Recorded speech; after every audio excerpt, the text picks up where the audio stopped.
Hello student, welcome to our channel Prime Academy. आज हम फिर प्रेजेंट हुए हैं, ठीक है, क्लोज सेट के बारे में बात करने के लिए।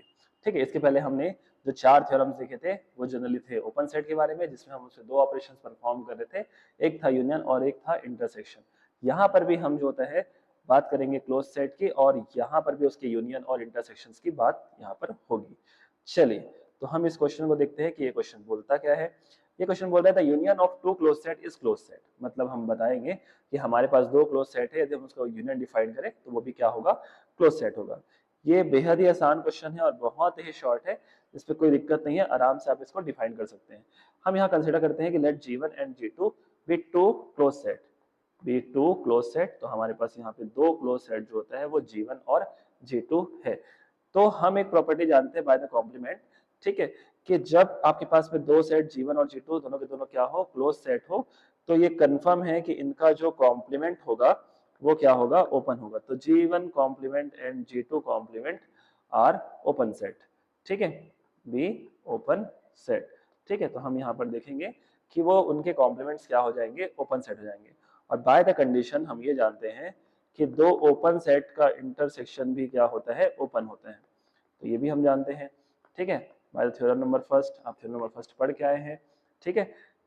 ओके, तो यहाँ पर आप देख सकते हैं कि G1 का कॉम्प्लीमेंट और G2 का कॉम्प्लीमेंट के इंटरसेक्शन जो होता है वो भी क्या होगा, ओपन होगा। न्यूटन्स लॉ, हम एक कंडीशन जानते हैं कि A यूनियन B का जब कॉम्प्लीमेंट डिफाइन करते हैं तो वो A complement intersection B complement के फॉर्म पे डील करता है। सेम प्रॉपर्टी हम यहाँ पर अप्लाई करेंगे, तो हमारे पास G1 यूनियन G2 का कॉम्प्लीमेंट जो होता है वो भी क्या निकलेगा, ओपन निकलेगा। ठीक है, तो by the De Morgan's theorem, ठीक है, कि हमारे पास में G1 यूनियन G2 का जो कॉम्प्लीमेंट है, ठीक है, वो ओपन सेट है। तो बाय द कॉम्प्लीमेंट हम यहाँ पर देखेंगे कि G1 यूनियन G2 जो होता है हमारे पास क्या होगा, क्लोज सेट। क्योंकि जो सेट कॉम्प्लीमेंट, जो सेट ओपन है, ठीक है, जो सेट ओपन है उनका कॉम्प्लीमेंट क्या होगा, क्लोज होता है। तो हम यहाँ बोल सकते हैं कि ए कॉम्प्लीमेंट का कॉम्प्लीमेंट निकालते तो हमें ए मिलता है, ये बाय द इन्वॉल्यूशन लॉ। ठीक है, तो जो सेट आपका ओपन है उनका फिर से कॉम्प्लीमेंट निकालने पर वो क्या बन जाएगा, क्लोज बन जाएगा। तो ये प्रॉपर्टी हम अच्छे से जानते हैं, इसी वजह से यूज कर पाए।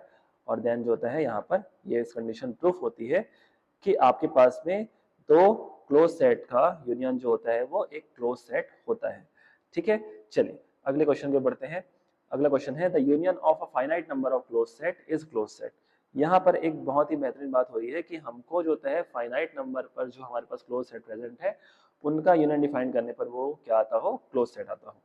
चलिए, ठीक है, तो हम इसके क्वेश्चन को सॉल्व करने की कोशिश करते हैं और इसको प्रूफ करते हैं। देखिए, हमारे पास जो है फाइनाइट नंबर पर जो होता है क्लोज सेट गिवन है।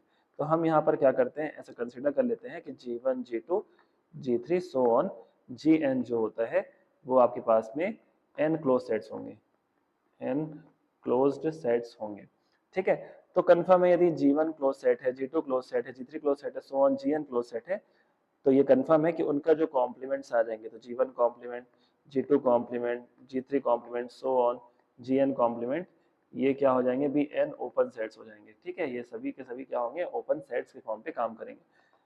अब अपन जानते हैं थ्योरम नंबर सेकंड हम पढ़े हुए हैं कि the intersection of finite number of open set is open set. ठीक है, तो हम यहाँ पर देखेंगे कि intersection of finite number of open set, मतलब फाइनाइट नंबर की बात हो रही है तो 1 से लेके n तक के इंटरसेक्शन जो कि किसके होंगे, Gi कॉम्प्लीमेंट के, वो क्या होंगे, आपके ओपन होंगे। तो इज एन ओपन सेट, ठीक है, by the theorem number second. ठीक है, ये हम पढ़ के आए हुए हैं, the intersection of a finite number of open set is open. ठीक, तो हमारे पास 1 से लेके n, ठीक है, Gi कॉम्प्लीमेंट जो होता है वो हो गया ओपन सेट। तो by the De Morgan's law हम यहाँ पर बिल्कुल देख सकते हैं कि union i is equal to 1 से लेके n, Gi का जो होता है ये क्या होगा, कॉम्प्लीमेंट हो जाएगा, और वो क्या होगा, वो भी होगा ओपन सेट, क्योंकि by the De Morgan's law.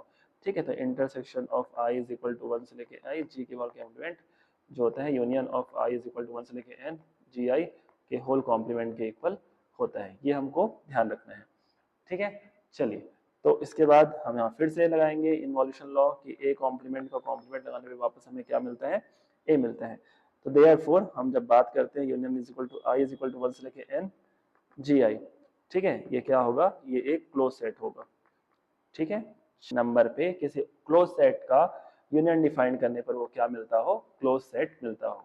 ठीक है, ओके, थैंक यू।